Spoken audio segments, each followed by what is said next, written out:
Minister of Tripura, MLA साहब झारखंड धनंजय जी, जिनका बहुत सहयोग है मेरे को रोकने में, और BTP के MLA साहब मिल साहब और जी निकोलस जी से हमारा मुझे यहाँ तक लाने में बड़ा सहयोग रहता है।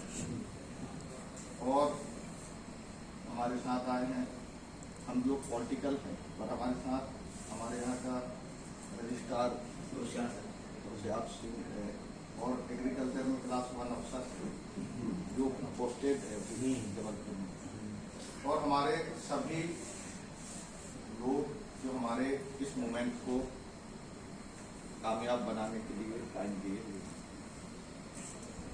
मैं बैक हिस्ट्री पे जाना चाहूंगा। आफ्टर 47 हमारा जो फ्रीडम डेट है 1947, हम लोग डिस्कस सिर्फ उसी पे करते हैं।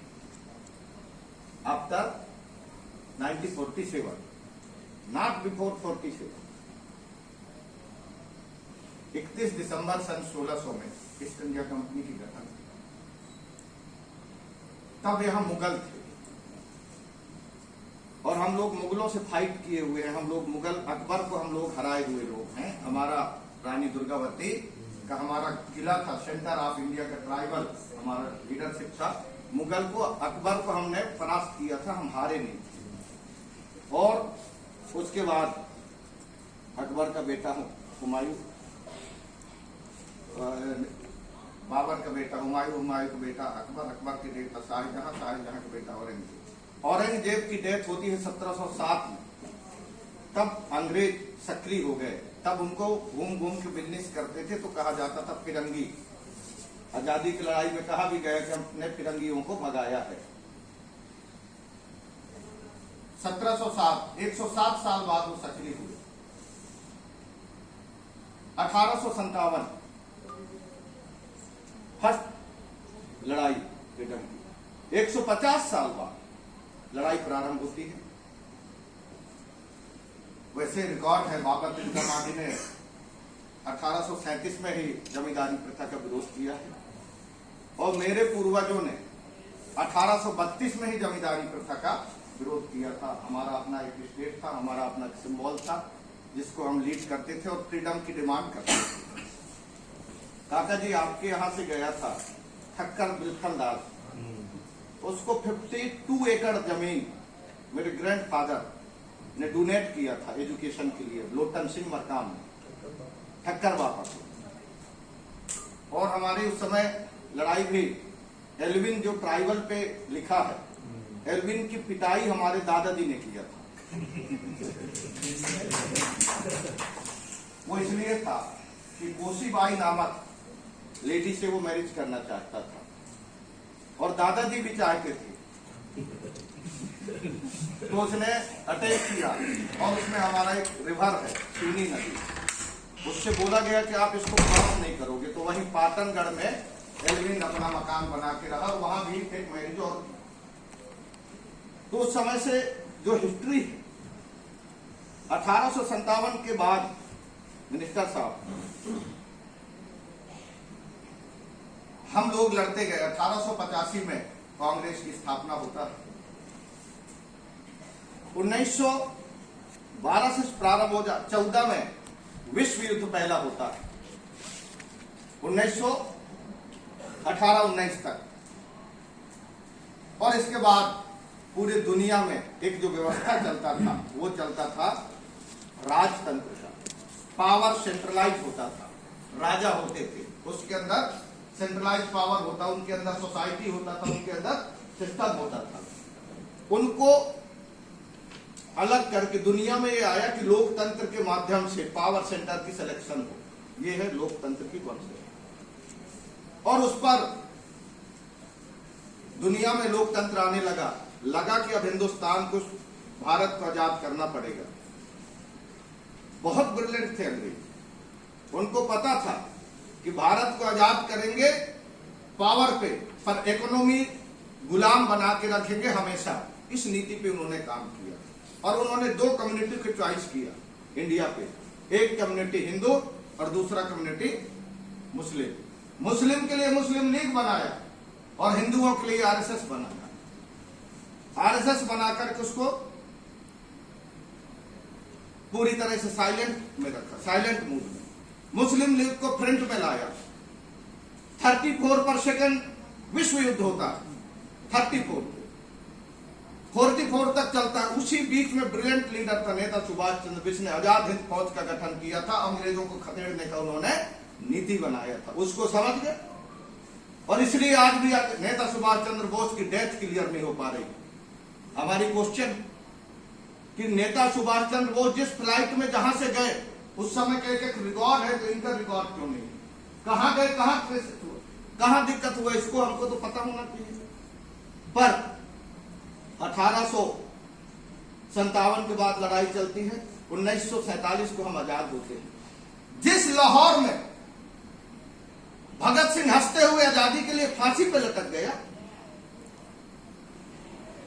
हमारे जबलपुर में अंग्रेज का वहां पर फोर्स था, 52वीं रेजिमेंट का लेफ्टिनेंट कर्नल था क्लार्क, उसके सामने हमारा अंतिम शासक शंकर शाह, रघुनाथ शाह एक साथ, उनके पिता पुत्र मिनिस्टर साहब अंग्रेजों के खिलाफ लड़ाई लड़े। 14 सितंबर को उनको गिरफ्तार किया गया। 17 सितंबर को उनको सजा दिया गया कि बाप और बेटे को जिंदा तोप से उड़ाएंगे, पर शर्त रखा गया कि बाप माफी मांगेगा तो बेटा को छोड़ेंगे, बेटा माफी मांगेगा बाप को छोड़ेंगे, ये शर्त रखा गया। और एक 10/10 के अस्थायी जेल में उनको फिर बंद कर दिया गया। एक एक सेकंड उनका गुजरा, बाप के सामने बेटा, बेटा के सामने बाप। आज हम लोग क्या इस त्याग पे जा सकते हैं? पर शंकर शाह झुका न रघुनाथ शाह झुका। 18 सितंबर को जिंदा high court Jabalpur, MP high court के सामने तोप में बांध के उनको उड़ाने से पहले फिर पूछा गया कि आप माफी मांगोगे, बोले नहीं। 18 सितंबर 1857 को तोप से उड़ा दिए। इस तरह की शहादत के राह पर हमारे लोग चले। आज हम पूछना चाहते हैं, भारत की आजादी में इससे बड़ा शहादत कहां पर है? बाप और बेटे एक साथ शहीद होना पसंद किए। आज मैं भी कह रहा हूं, शायद मुझे सोचना पड़ता अगर मेरा बेटा सामने होता, पर वो नहीं झुके। उनके जो बंदी गृह था उसमें 162 साल बाद मिनिस्टर साहब जब मैं मंत्री बना तो गया वहां तो कचड़ा भरा था। मेरा आंसू निकल गया, मैंने हाथ से साफ किया। मीडिया के लोग आ गए, मैंने कहा कि मैं अपने पूर्वजों का हाथ, और उस दिन सौभाग्य यह था कि मैं भी था और मेरा बेटा था, हम लोग दो ही थे, रविवार का दिन था। मीडिया के लोग आए, उन्होंने कहा, मैंने कहा कि ये हमारा बंदी गृह नहीं है, ये प्रेरणा स्थल है। इस देश की राष्ट्रपति, इस देश का प्रधानमंत्री जब शपथ ले तो यहां आकर के सौगंध खाएं कि जरूरत पड़ेगा तो जान दे देंगे, पीछे नहीं हटेंगे, कंधार में छोड़ के नहीं आएंगे हम लोगों को। ये शपथ के साथ इस देश की सेवा के लिए काम करना है। मैंने उसको प्रेरणा केंद्र बनाया और प्रेरणा केंद्र के साथ अभी 18 तारीख को अमित शाह के साथ मेरी बड़ी उसमें लड़ाई। अमित शाह आ रहा है मुझे काउंटर, उस प्रोग्राम को माइलेज लेने के लिए, पर मैं लड़ूंगा। और ऐसी लड़ाई के बाद जब देश आजाद होता है, जब देश आजाद होता है तो मेरा मिनिस्टर बनने के बाद मैंने, हमारे क्या है, जनजाति कर दिया गया है। क्या कर दिया गया है? जनजाति, ताकि डिवाइड हो जाए tribal, Gond tribal, Bhil tribal, Oraon tribal, सब अलग अलग हो जाए। दोनों के पैसे भी दे दिए। जिस तरह से इंडिया वन है, स्टेट अलग है, उसी तरह से ट्राइबल वन है, कम्युनिटी अलग है। ये हमारा कॉन्सेप्ट होना चाहिए। मैंने जनजाति विभाग को बना दिए थे हमारे यहाँ। मैंने आते ही पहला सिग्नेचर किया कि आदिवासी विभाग किया जाता है।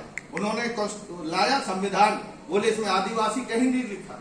मैं भी पढ़ा, मुझे पता नहीं चला आदिवासी कहीं नहीं लिखा। अरे मैं कहा तो उस समय का मंत्री ने कानून बनाया, आप, मैं मंत्री हूं, मैं कानून बना रहा हूं, मैं आदिवासी लिखा, इसको आप जारी करिए। मैं कहा ऐसा काम नहीं चलेगा। हमने जारी किया, लोग विरोध किए। तो उस पे जब हमने जारी किया तब पता चला कि हमारा संविधान में आदिवासी नहीं है। मैं सबसे प्रस्ताव पास करना चाहता हूं कि मेरा प्रस्ताव है कि भारत के संविधान में स्पष्ट आदिवासी लिखा होना चाहिए। ये मेरा प्रस्ताव है। दूसरा, आजादी के बाद हम लोग आगे बढ़े, 12 करोड़ प्लस हम लोग ट्राइबल हैं। मैंने देखा 11 करोड़ 75 लाख बीपीएल, इंडिया की सबसे बीपीएल रेशो में हम लोग। पॉलिटिशियन है तो किसी के रिकमेंडेशन पे है, कुछ आ जाते हैं, कुछ आ जाते हैं पर रिकमेंडेशन में है, एक्चुअल बात पर कोई नहीं लड़ता। मैंने तो मिनिस्ट्री को दांव में लगा दिया। जब विश्व आदिवासी दिवस पे छुट्टी देने का बात था, हमने कहा कि ये होगा, अन्यथा मिनिस्ट्री को हम दांव में लगाते हैं, हम ऐसे मिनिस्ट्री नहीं करेंगे। सीएम नाराज, बोले ओंकार तू तो लड़ता रहता है। मैं कहा मैं जिसके लिए बना हूं उसके लिए तो मुझे काम करना है। मैं क्योंकि वहीं से जीत के आया हूं, आप मुझे इंदौर से टिकट नहीं दिए हो, आप भोपाल से नहीं दिए हो, जनरल सीट से नहीं दिए हो, मुझे ट्राइबल सीट से दिए, इसलिए मैं बात करूंगा। हमने उसमें बात किया। उसके बाद तमाम डिसीजनों पे हम आगे बढ़ने लगे। मैंने कल्चरल सिस्टम पर बात किया, तमाम स्ट्रक्चरों पर बात किया, पर मुझे एक चीज समझ में आया कि हमारा इकोनॉमिकल स्ट्रक्चर बहुत वीक है, जिस बात आज यहां पर उठी। मैं कहना चाहता हूं, मेरा सिद्धांत है मिनिस्टर साहब, हम लेने वाले नहीं हैं, हम देने वाले हैं। अगर फिनलैंड में नोकिया बन सकता है, आबादी कितनी है? अगर इजराइल की आबादी कितनी है? लगभग 88 लाख, वो सुपर पावर है। उत्तर कोरिया की आबादी 3.5 करोड़, वो पावरफुल है। जापान की आबादी लगभग 6 करोड़, अमेरिका की आबादी 32 करोड़, और हमारी आबादी इंडिया की 135 करोड़। और हम लोग आज भी इकोनॉमिकल, मैं आपको बता दूं, हिंदुस्तान आर्थिक गुलाम बन चुका है। मैं सार्वजनिक इसको सिद्ध करने के लिए तैयार हूं। आप और हम लोग मिनिस्टर एमएलए हो सकते हैं, पर इकोनॉमिकल पावर हमारे पास नहीं है, और बिना इकोनॉमिकल पावर के ह्यूमन का डेवलपमेंट नहीं हो सकता, और ट्राइबल का भी उसी से हमारा रिलेशन है।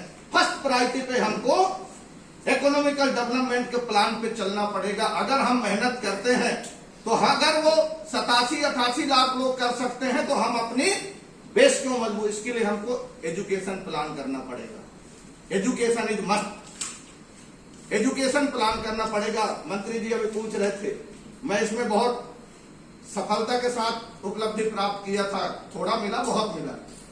अलीगढ़ में मुस्लिम विश्वविद्यालय, काशी में हिंदू विश्वविद्यालय है, और मेरे कॉन्स्टिट्यूंसी में आदिवासी विश्वविद्यालय है, जो हिंदुस्तान में सिर्फ एक है, अमरकंटक में। आप बात कर रहे थे, मैं उसमें सफलता पाया।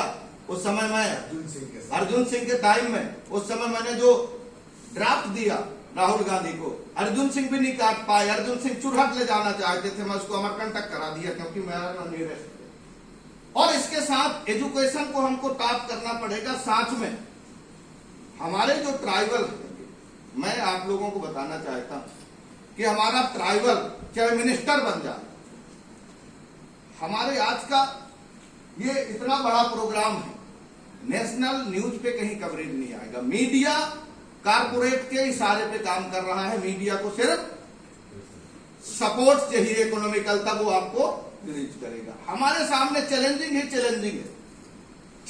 चैलेंजिंग है। पर आपसे मैं ये कहना चाहता हूं, आज हमारे लोग अनेक गुटों में हम लोग बढ़ चुके हैं। 12 करोड़ में 11 करोड़ 75 लाख बीपीएल, थोड़ा बहुत एक मिनिस्टर 4 एमएलए, हम भी बटे हुए हैं यहाँ। मुझे तो आज भी पता नहीं है कि हिंदुस्तान में कितने ट्राइबलों की पार्टी हमारी बनी हुई है। याद करना पड़ेगा कितने ग्रुप बने हैं। 10 आदमी है तो उनका राष्ट्रीय अध्यक्ष 10 मैन पर, और उस पर भी प्रोग्राम चलता है। मेरा आप लोगों से रिक्वेस्ट है कि अगर हम लोग परिणाम चाहते तो हमारे पास अशोक काका जैसे मोस्ट सीनियर पर्सन अवेलेबल है। हमको जुड़ना पड़ेगा, और ट्राइबल मूवमेंट के तमाम बात है। मैं फोकस करूंगा एजुकेशन प्लस इकोनॉमी। जिसके पास इकोनॉमी है उसका अपने आप ज्ञान आता है, और अगर इकोनॉमी नहीं है तो वो टूट जाता है। इसलिए मेरा कहना है हमारे लीडरों से कि इस पे भी हमको प्लान करने की जरूरत है। जिस तरह से आपने, मैं आपको हार्टली थैंक्स कहता हूं। अभी बहुत कम लीडर हैं जो ऑर्गेनाइज को अपने हाथ में लेने के लिए काम करें। विक्रम ने कई बार हमसे बात किया, ऑर्गेनाइज में एक बहुत बड़ा LLB है, बहुत बड़ा पर्सन है जो लगा रहता है। मैंने इन्हें कहा, इनको भी मैं कई बार बोला कि विक्रम तुम्हें इकोनॉमिकल साउंड के साथ कनेक्ट होना पड़ेगा और हम लेने वाले नहीं, हम देने वाले बन सकते हैं। ये हमारे पास थॉट है। और आफ्टर कोरोना ह्यूमन की क्या क्या रिक्वायरमेंट है? First good air, after good water, after good food. Not first require good air, not first require good water, first require is good air, good water and good food. 3 requirement is human. इसको कौन जानता है? Only tribal, only tribal. चावल खा सकते हैं Jharkhand MLA साहब, दिल्ली के लोग, पर धान की पौधा नहीं बता सकते। धान की पौधा क्या है उनको पता नहीं है, वो तो हमें को पता है। हवा कहाँ है? आइए दीपू में देखिए हवा की शुद्धता, त्रिपुरा में आइए देखिए हवा की शुद्धता, मेरे यहाँ आइए देखिए हवा की शुद्धता। भोजन, इम्यूनिटी किससे बढ़ेगा? अभी बता रहे थे हमारा क्लास 1 अफसर है नेता, 3 डेज इसको फूड नहीं मिलेगा तब भी इम्यूनिटी स्ट्रांग चलता है। सिसोदिया बोल रहे थे खाना ही नहीं खाता तब भी चलता रहता है, इम्यूनिटी स्ट्रांग है। बट हमारी पॉलिसी में हम लोगों को फूड डालने के बाद इन्होंने किया है। मैं बाकी चर्चा हमारा, मैं तो चाहता हूं काका कि झारखंड में हम लोग भी बहुत दिन से 2010 के बाद में नहीं गए हैं। मैं तो कार से चला जाता था, पत्थर गांव गुमला होते हुए सीधे रांची निकल जाता था। मुझे भी लगता है कि हमको एक्सेप्ट करना चाहिए MLA साहब, हमको फ्यूचर प्लानिंग पे डिसीजन लेना, नॉट करंट पॉलिटिक्स। ठीक है, हम MLA बन जाएंगे, मिनिस्टर बन जाएंगे, फ्यूचर चैलेंजिंग उसमें हम लोग टूट जाएंगे। अभी क्या हो रहा है? अभी इंडिया पे इकोनॉमिक सपोर्ट आ रहा है। हिंदुस्तान को तोड़ने के लिए मल्टीनेशनल कंपनियां प्लान कर चुके हैं। और मैं आज इस बात को अनाउंस करना चाहता हूं, my country is first, not my car.